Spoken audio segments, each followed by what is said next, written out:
Morning.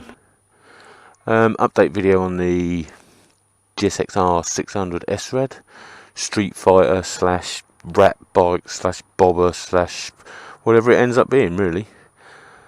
Experiment in motion, probably.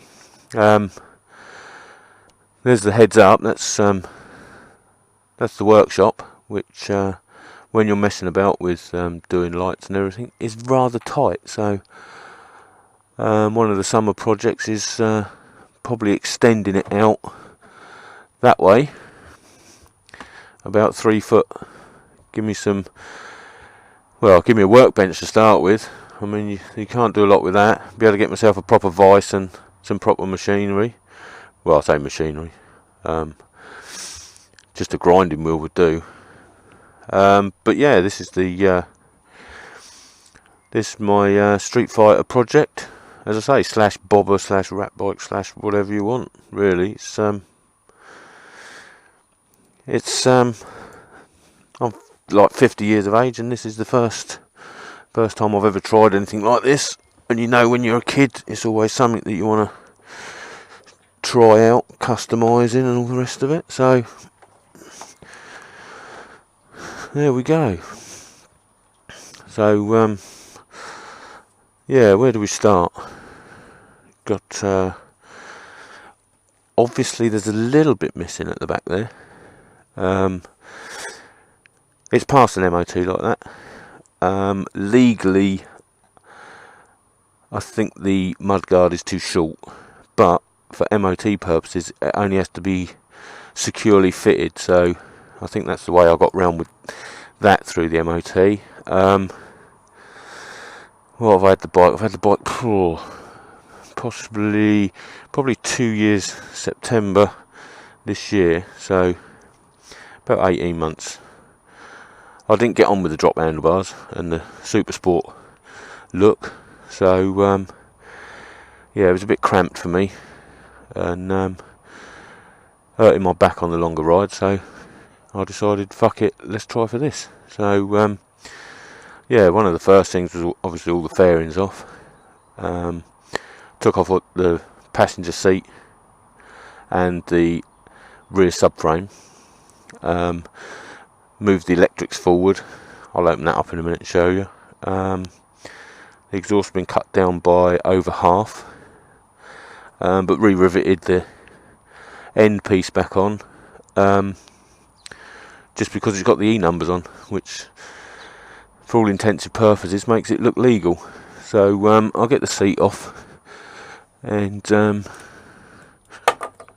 that down there and show you the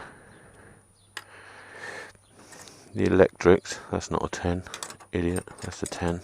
I ain't got my glasses on, so you have to bear with me on a lot of this.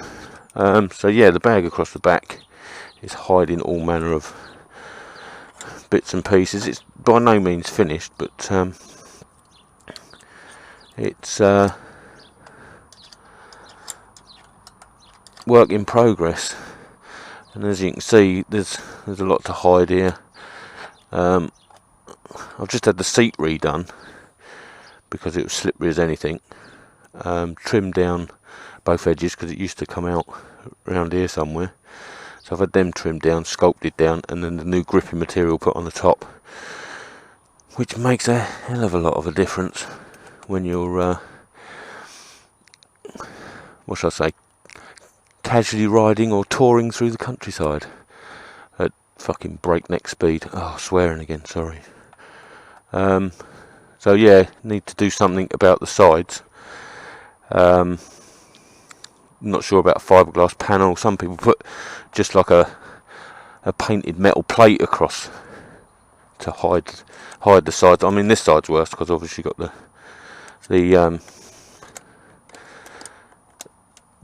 big fuse and the bigger wires and all the rest of it hanging down. That's it. Right. So with that off, that's in exactly the same place, but I don't know whether you can see it very well, but that's That's the rectifier there, regulator rectifier, which is usually mounted about here, which would obviously stick straight out the side. So that had to be moved. That is actually bolted to the tank bracket here. You see the screws in there. There's a bit of heat shield on the battery because it is so close, but never had any problems with it. Yeah, hidden away, so I didn't have a lump out of here. The starter switch, whatever it is, big fuse thingy. See, I know all the technical terms. Again, that was perched out here. I've sculpted the mudguard so it can be pushed back in, and as I say, just need something to hide it across here. I'm considering a bag setup either side, a bit like that, with the seat on, because I've got a few tools and that in there, and when you're doing your own customisation you need them. Oh, here comes my coffee. Let's just turn off while I get my coffee. Waving. Right, yeah, got my coffee now over there.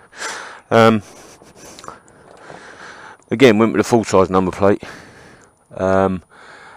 because it hides the dodgy cutting that I did on the mudguard, all of which needs redoing at some point, but at the moment it's functional, and I like to sort of do bits and still have a usable bike at the end of it. Cut a bit off the chain guard because it was stuck right out here somewhere.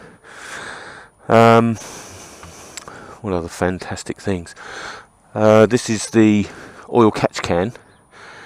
I was getting a lot of misting coming back into the airbox, which was making a bit of a mess of it, so extended the breather pipe to a catch can, and seems to be working. All I seem to get in there is the condensation, obviously because of the heat coming up. Don't seem to be losing any oil through that, so quite happy with that. You can possibly just about see there's loads and loads of little holes at the back, which is the breather, and again, I'm not getting anything coming out oil residue wise on the back edge there, so I'm quite happy with that. I did try one of them little K&N filters on the top here, but it was just massive. Looked right out of place, and riding home one day the bike decided to get rid of it, so obviously the bike chose no. We've got the bar end mirrors, obviously. Vent guards stop the bigger shit getting through. That's stainless steel mesh, and that's alley strip, screwed on at the top and two at the bottom. All DIY job. As I say, there's the workspace, there's the bench, there's the vice. It's all done on a budget, a very small, meagre budget, and with not a lot of space to manoeuvre. So yeah, I think it looks alright actually, and it's a lot better than the gaping hole. So again, it's all work in progress, so that might change, might get a neater one, and say if I open up the shed I can be able to get a better vice and all the rest of it. So got the 2 finger levers, custom cables, because they was on the, it was obviously had clip-ons, nothing reached once the handlebars went up, so all the cables are custom. I had to send them away with new measurements. So yeah, the clutch failed. I went to one place and it failed twice. What they was doing I don't know, but the nipples broke off twice. So I've been to another company now, and that has lasted. I've got 2. I've got a spare because of all the grief I had, but yeah, that's doing really well. Quite light. Oil it every now and again to make sure.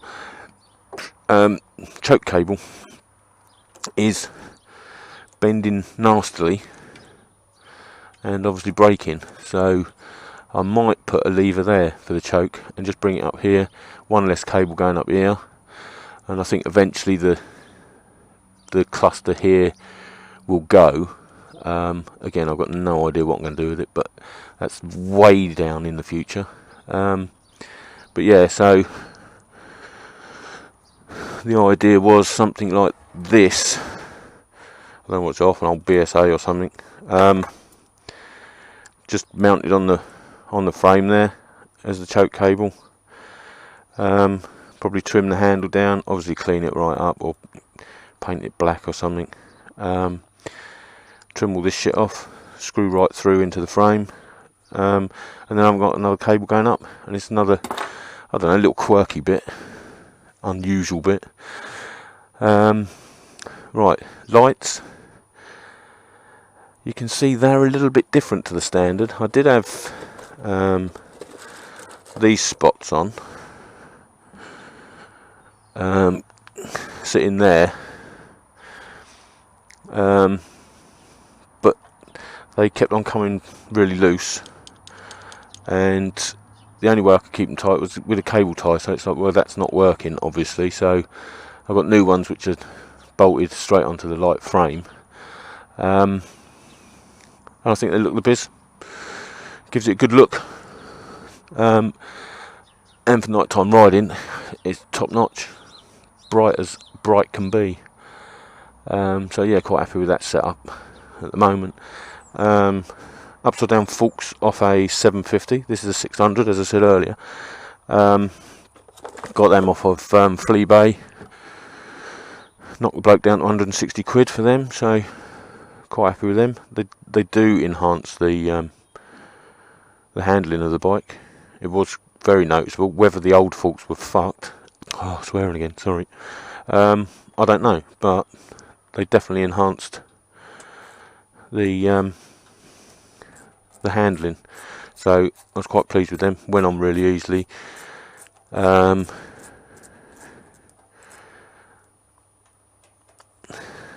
what else we got?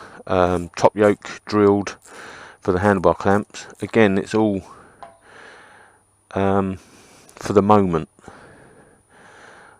Obviously this is only a thin alley, so it's not something I want to keep on there permanently, but it's figuring out what I'm doing with everything else, to know what's going to happen with that in the future.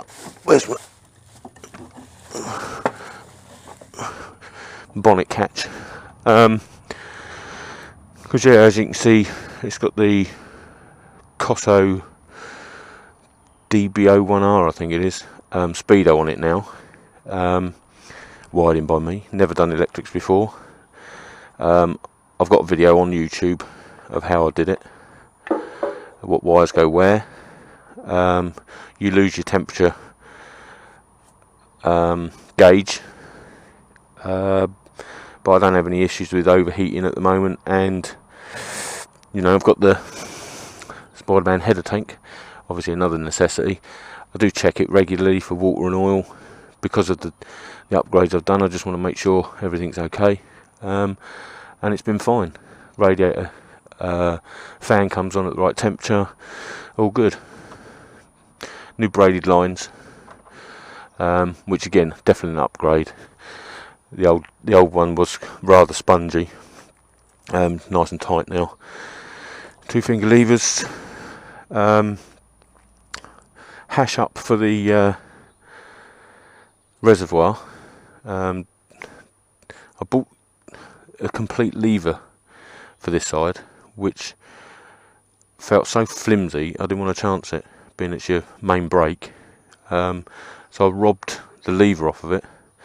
The reservoir hat, not with bird shit. I've added that since. Again, another necessity. You got to have bird shit on your bike, and then you pack her in and find another girlfriend. Oh, it's an old one. But again, botched up a bracket for it. Sits quite well. I quite like it sitting up in the air there, so possibly go for alley reservoir later on, or even one that just comes straight out the brake lever. Again, work in progress. Renthal bars, They're just strong. I went for them because they're just strong. I could have got really cheap versions off of eBay, but under some of the pressures of braking and that, I just think they would just bend. So better to be safe than sorry. So Rental bars it was.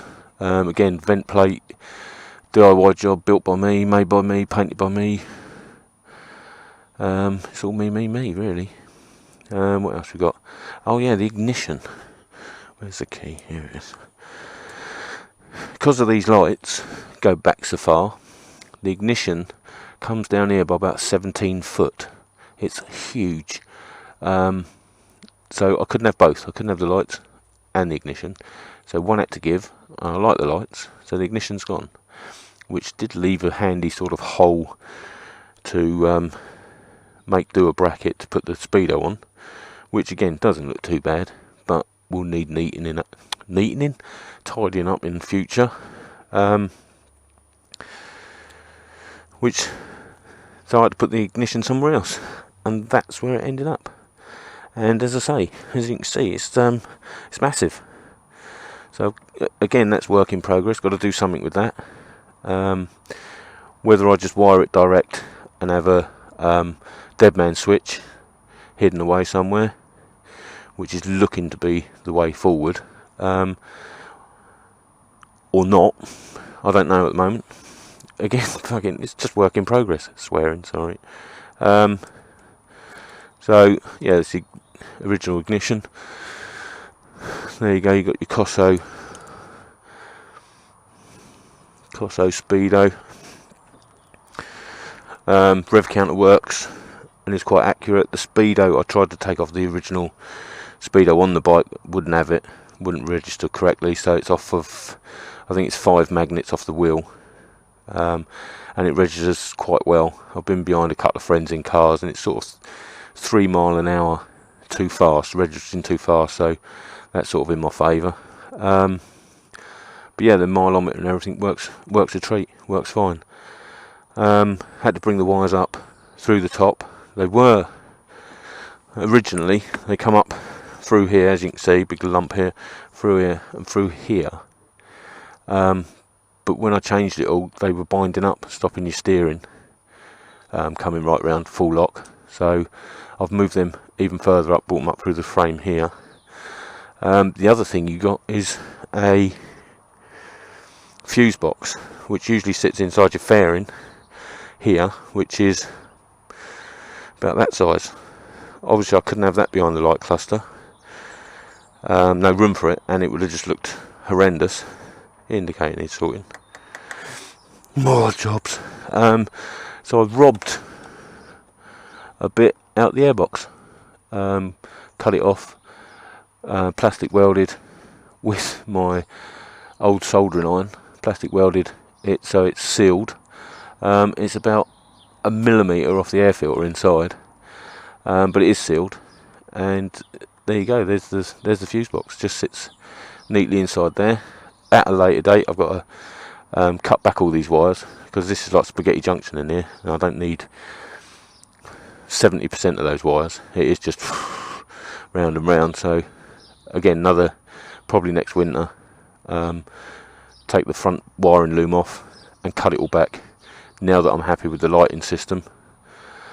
The speedo, I probably want a bespoke top yoke done, and I've got to decide whether I bring it back here, whether I'd still mount it there, or what I'm actually thinking is putting it, I need to take my fingers off, on those bolts there, so it would sit in there.